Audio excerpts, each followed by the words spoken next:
This is the first in a series of videos that will be coming over the next few weeks looking to forecast specific details of the next Nintendo system, the Switch successor, Switch 2, whatever you want to call it. We are going to be looking at a whole range of key issues from branding to games to screen size, but for now though, we're going to be looking at cost. What will Nintendo sell their new console for?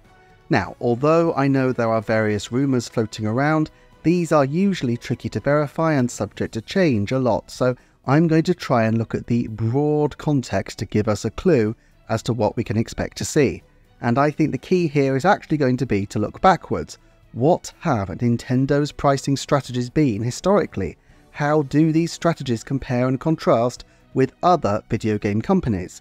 Have they taken different approaches to sequel consoles? What mistakes have they made, and what are the key factors that they will want to consider? So hit like and subscribe, check out the Patreon for some exclusive extras, and settle in for another Nintendo forecast. And right up front, let's face facts. Pricing a games console is a difficult business. You want the price to be low enough to be competitive, and especially when a console is new, so that you can bootstrap your way into contention amongst the rival consoles. Equally, you don't want to be in a situation that many manufacturers find themselves in of selling consoles at a loss with the hope that game purchases will make up the difference. Even Nintendo found themselves in this situation with the Wii U and 3DS, but the fact is that games these days are far cheaper than at any point since games consoles were new. The fact is that a Mega Drive Virtua Racing game and the likes of Turok and N64 could retail for £70 back in the mid-90s, which works out at about $180 today. It's kind of incredible to think that Turok's $80 American price tag is still beyond the psychological barrier of what seems like a reasonable price 3 decades later. Another consideration is the inflationary background, more in the West than in Japan. The Switch has benefited in some ways by releasing during a period of slightly greater inflation, not by historical standards, but certainly by the standards of recent decades in which Nintendo have been selling consoles. It has meant that Nintendo could hold the line on all its prices, making them appear resolute in their pricing strategy and demonstrating that Nintendo games hold their value.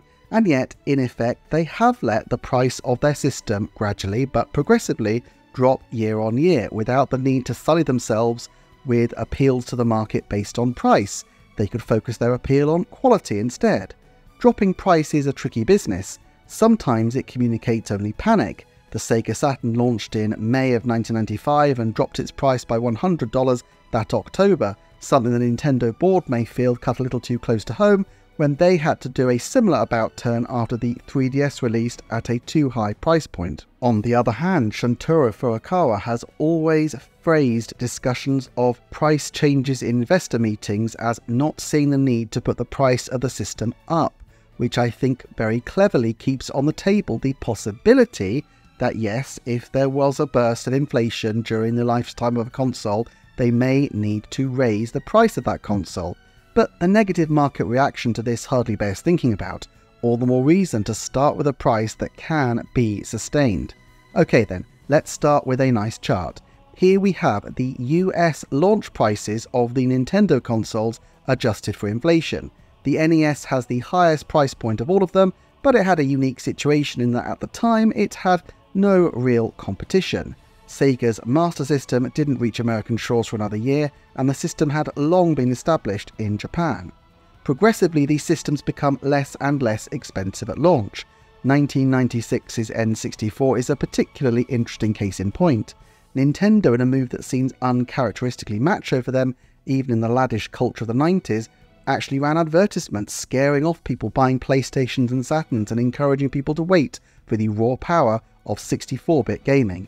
And yet, the N64 launched at a more competitive price, surely reflecting a fear that by delaying their entry into the post-16-bit space, they had already ceded their position to Sony's emergent PlayStation. The Wii U was the biggest price jump, but of course was also their biggest flop. What is clear is that Nintendo's pricing really is relatively consistent. If they want to price the next system at exactly the same level as the Switch, they will go for the $400 mark, which would sit comfortably above the Switch OLED's $350 as the new premier model. Pushing to $450 would be bold, but perhaps would be a sign of their confidence at this point in time. But $500 really would be an extremely courageous step. Let's just widen our field though. First, let's add in handhelds. You can see that handhelds have become more expensive at launch over time. I have no firm data on the reasons for this, but I would speculate that the handhelds have become progressively more expensive to produce, which has helped grease the wheels of Nintendo's train of thought towards hybridizing the console. The DS got away with being substantially dearer than the Game Boy Advance because it was entering the marketplace alongside the dear old GBA, and Nintendo had a little bit of elbow room to experiment at this point. But putting the 3DS on the market at basically the price of a GameCube from back in the day, adjusted for inflation, seems mad, even without the benefit of hindsight, and I think it will be a salutary lesson for Nintendo to reckon with. This would be roughly the scale of step-up that is being proposed with the reports of a $500 Switch successor. If there's one thing that is sure to bring the directors of the company out in a cold sweat, it's the thought of the Switch sequel launch being another 3DS affair. Perhaps in many respects the 3DS was only preparing the ground for a high-priced handheld, and while that failed, the relatively inexpensive Switch was still their highest costing handheld at launch. Of course, there is a general trend ever since the Game Boy Color of the machines becoming progressively more expensive. When the market is flush with whizzy mobile phones and jazzy tablets, it's not the small size of the tech that's impressive in itself, but what it can do, and that does place an upward pressure on prices. This in itself may make keeping still at the merely inflationary price of $400 a soft option. But let's widen our field again by considering the competition. Here I have included every mainline Sega, Sony and Microsoft console during the era we're looking at. I haven't included add-on consoles like the 32X, nor have I included short-lived handheld competition like the Game Gear or the PlayStation Pocket. That ridiculous grey splotch at the top of the 1995 column is, of course, the Sega Saturn, whose $400 price tag, worth more than twice that in today's terms, seemed hubristic even then, and I say this as someone who remains to this day an absolute Sega Saturn devotee. Only the Switch has replaced it as my all-time favourite console. But great or terrible, this price point was a death sentence. Mind you, 1995's PlayStation and 2005's Xbox 360 are still fairly expensive, but they have a great advantage, that they were still more reasonably priced than their competitors by a fairly substantial margin. There's a psychological effect called anchoring, which is quite powerful in this instance. If you announce a console at, say, $1,000, an unrealistically high figure, and then announce a $500 console, the $500 console seems in some respects like good value because you are anchoring to the $1,000. You think $1,000 is what a console could be worth, and therefore $500 seems reasonable by comparison. But if the top console on the market was only $300, well now $500 seems like madness, far too high. Anchoring works in all sorts of contexts, and it's used in marketing to rather duplicitously and subconsciously set a very high price ceiling, so the middle price, which may itself be rather dear, seems more reasonable than it might otherwise appear. Most people will insist that they don't fall for this kind of chicanery, but most people do anyway. Sony in 1995 and Microsoft in 2005 had the great advantage of looking like the reasonable ones when their competitors shot for the moon and missed. Otherwise though, the pattern is fairly consistent, and if anything, you have to say that Nintendo really doesn't seem to respond to the pricing of their competition much at all, with the exception of 1996's N64, which I suspect was trying to gouge the price of the console to claw back time against the Saturn and, more realistically, the PlayStation. In this respect, I think Sega's pricing idiocy hurt Nintendo's strategy. Sega had the reputation of some fantastic games on the Genesis or Mega Drive, so even though their console was weaker with 3D, which was, at that point in time, the new and exciting feature people were looking for, a reasonably priced 32-bit entry into the market could still have staved off competition from Sony for at least the first year. Sony had no prior name in the console business, no first-party output to speak of, and were reliant on the likes of Namco to keep them competitive in terms of games. If no clear winner had emerged from the first year of the 32-bit consoles, you could imagine the N64 coming through the middle, blasting the competition aside and ruling the day. That, I believe, was Nintendo's strategy.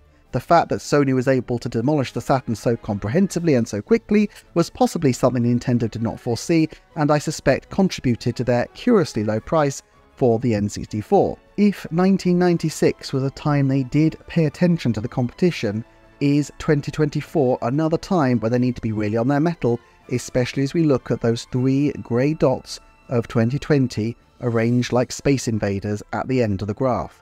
Because with 3 different price points varying between the top-of-the-line PS5 and Xbox Series X, the middle-of-the-line PS5 Digital Edition, and the bottom-of-the-market Xbox Series S, the home console market has now staked pins across the territory, and like some tiny Atari sprite trying to make its way through some zappy enemies in an early 80s arcade, the Switch successor must plonk its marker down in a place where it's not going to be blasted out of the sky.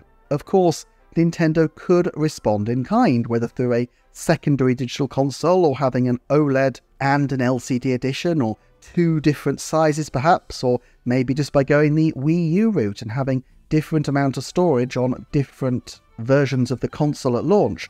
There are many routes Nintendo could take which involve having different price points at the point they launch. And yet, I really wonder, Nintendo has been deathly afraid for a long time of brand confusion. They literally named the OLED Switch as the Nintendo Switch OLED model. They swung and hit with the Wii, which was an extremely daring branding choice, and it made them confident, but the Wii U brought them very much down to earth. As a general rule, absolute clarity in their message should be at the heart of what they're trying to do, and to this end, trying to tout 2 different systems at once seems unnecessarily complicated. It also just adds to manufacturing issues. A multiple system launch can't be ruled out, although given the last time they tried this it was the Wii U, even that will likely give them pause. I'm going to remain flexible on this judgment as I don't have a strong view on it, but my instinct is that having multiple models at launch is only a 30% chance. So let's look at a 1 model scenario. What are the options realistically? First of all, I'm going to ignore the current prices of the PlayStation and Xbox and even other Switch options. That's because within a few years we are going to see the Switch discontinued and Microsoft and Sony issuing successors to their current hardware, and the key is whether the prices they're currently at will be sustainable. A $350 console release now might not technically be the cheapest on the market, but it's the cheapest a new console has been for a long time compared to inflation. It would be a hugely competitive move on the part of Nintendo, requiring them to lower the Switch OLED price or else see it trampled. It would also be an effective price cut from even the launch price of the Switch, and that's why I think it's hugely unlikely, and anything below $399 feels like just a 10% chance to me. On the higher end, it seems impossible to imagine that they could charge more than $600 for even the most cutting-edge Nintendo Switch successor that can generate 3D 8K surround sound holographic immersion experiences while making apple pies. That is the inflation-adjusted price point for the PlayStation 5 and Xbox Series X, and is a place Nintendo I feel won't go, so I'm going to put a 10% chance at anything above $500, and that really is for some pretty extreme situations, such as if they had a higher-end model stuffed with memory and goodness knows what else. But that leaves a wide open space in the middle between $400 and $500. $400 would be the safe move. It's the Nintendo Switch's current price point plus inflation. It won't scare the horses, and it would get the new system off to a terrific start. The downside is that we are in a more inflationary environment still than 2017, and it might be perceived as a caution too far. After all, Nintendo does have reason to feel flush with success at this point in its history. If the console had launched a couple of years ago, $400 would have felt like a fair expectation, but the world has moved on, and I think Nintendo can get away with being a little more aggressive than $400 would suggest. Therefore, I'd say there is a 30% chance the console will be $400 or less. So the real question is, where do they put their marker? $450 or $500? It's possible I do something different. Nintendo has played around with price points that aren't increments of $50 before, but I suspect they won't this time. Clarity is all. $499 would keep that trend line for handheld consoles ticking up, in line with the likely cost considerations, but do they really have the gall for a 3DS-style price jump? Sure, the Switch is successful, but so is the original Nintendo DS. And perhaps you could argue that the Switch has no meaningful competition in the hybrid space, but it only takes Microsoft or Sony, or heck, even some upstart entrant into the field, 1995 style, to take the world by storm, and Nintendo's lead could evaporate like an ice cream sundae in Death Valley. The safe bet, I would say, the sweet spot, is $450. This means they don't have to change the price of the OLED model. They have a healthy $100 buffer between the new system and the top model Switch, which is more than they had between the top model 3DS and the Switch in March of 2017. It's not as showy as $500, it's not as cautious as $400. It's the sensible Goldilocks-y choice.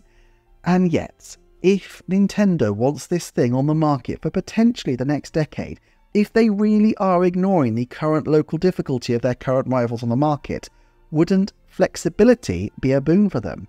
And here we get into the slightly seedy world of playing around with the value of the product. They could, yet again, make the onboard memory derisory, or if they wanted to hit a $500 price tag, they could be that much more generous with the onboard memory.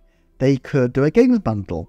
Reggie Fils-Aimé had to battle hard to convince Nintendo's Japanese top brass to accept Switch Sports as a pack-in title, but if there's one game that has proven itself to be an absolutely colossal system seller, it is surely Mario Kart.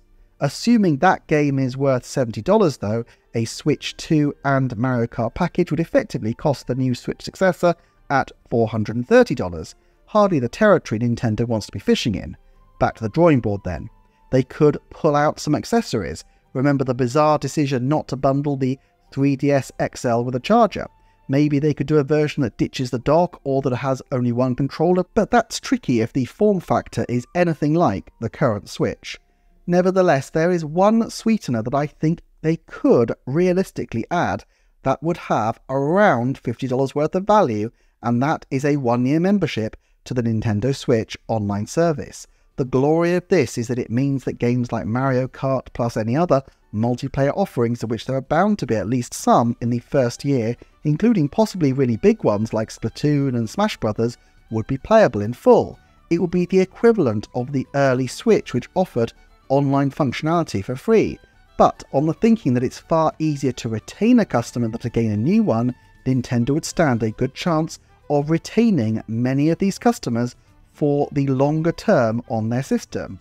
Plus, they can say this is a free special offer that will be withdrawn at some point, giving them a lot of flexibility going forward. They can either drop the price proportionately as they remove the online service offer, or they can just say that the free offer has now expired and the new Switch will stick at the core price of $500. By this point, 18 months or so down the track, this might seem a much more reasonable step up from the 2017 price of the Switch, once you consider inflation as part of the price decision mechanism. By this point as well, new Microsoft and Sony consoles may be inching over the horizon, but it's unlikely that all but the most budget versions will be anything lower than $500, future-proofing Nintendo's position as the ultra-budget option, especially since by then they can introduce a light model to clear up the ultra-low end of the market, but also giving Nintendo a healthy buffer to guard their prices against any potential future inflation. If you think about it, it's not that far from where they ultimately ended up with the 3DS, where they gifted early adopters with free games, except here it will be part of a conscious and deliberate plan. All of which confuses the picture considerably, especially when trying to produce a forecast. I do feel there is a 70% chance that the console will be less than $499. This leaves space for $450 and a range of configurations which allow for value-adding options. $499 or more, therefore, would be by default a 30% likelihood. Because for accountability's sake, I'm trying to keep to my 10%, 30%, 50%, 70% and 90% bands, this is obviously by far the messiest forecast I've done so far, but my central expectation is around $450 or some version of $500 which increases the value of the console using some of these techniques, if only on a short-term basis. Obviously, what I haven't taken into account in this video is the potential cost of the technology, and that's because at this point it's very difficult to say too much. However, I do have a video coming soon which will look at the potential screen dimensions of the Switch successor. Thank you all for watching as ever, and I will see you next time for another Nintendo Forecast.